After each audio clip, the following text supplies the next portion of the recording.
नमस्कार बंधुरा अर्चना चैनेले आपनादेर स्वागत। आज के आमी बानाबो कातला माछेर मालाइकारी। चिंगड़ी माछेर मालाइकारी तो आमरा अनेकेई खेयेछि, किन्तु आमी आजके बानाबो कातला माछेर मालाइकारी।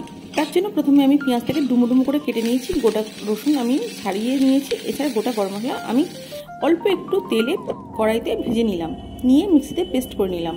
एबारे जे पेस्टटी आमी तैरी करे नियेछि तार संगे आमी 1 चामच लंका गुঁড়ো, 1 चामच हलुद गुঁড়ো और हाफ चामच मतो नुन और एकटु सरषे तेल माखिए मिनिट 10 मतो आमी ढाका दिए रेखे दिलाम। अन्यदिके एकटी बड़ साइजेर कातला माछेर 5 टुकरो आमी निये नियेछि, तार आगे आमी भेजे नियेछि।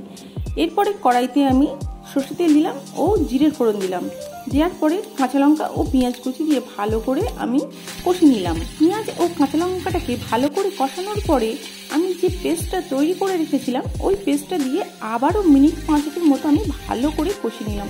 বন্ধুরা, মশলাটা ততক্ষণই কষাবেন যতক্ষণ পর্যন্ত না ওই মশলা থেকে তেল বের হয়। এরপরে মিনিট 5 মতো আমার মশলাটা কষানো হয়ে গেলে যখন দেখলাম তেল বার হয়ে গেছে মশলা থেকে, আবারও ওপর থেকে একটু দড়া ঝাঁতে সরষের তেল দিয়ে দিলাম। বন্ধুরা, এই রান্নাতে একটু তেল বা ঘি দিয়ে রান্না করলে খেতে খুবই সুস্বাদু হয়। আর গরমকাল বলে আমি ঘি দিইনি, আমি সরষের তেল ব্যবহার করছি। এরপরে আমি ওপর থেকে একটু হালকা দুধ দিয়ে দিলাম, দিয়ে আবার মশলাটি কষাতে থাকলাম। আবার মশলাটি 2-3 মিনিটের মতো কষানোর পরে আমি যে নারকেলের দুধটা বের করে রেখেছিলাম তা আমি দিয়ে দিলাম এবং নারকেল দুধটা ফুটে উঠলে মাছগুলো আমি তার মধ্যে ছেড়ে দিলাম। মাছের তরকারিটি ফুটে উঠলে মানে ঝোলগুলো একটু মাখা মাখা হয়ে গেলে আমি ওপর থেকে একটু গরম মশলা ছড়িয়ে দিয়েছি। যেহেতু আমি আগেই গরম মশলা গোটা দিয়েছিলাম বেটে, তাই অল্প করে দিয়েছি, যেটা আমি পুরো স্কিপ করে গেছি। তরকারিটি মিনিট 5 ফোটানোর পরে তৈরি হয়ে গেল আমার কাতলা মাছের মালাইকারি।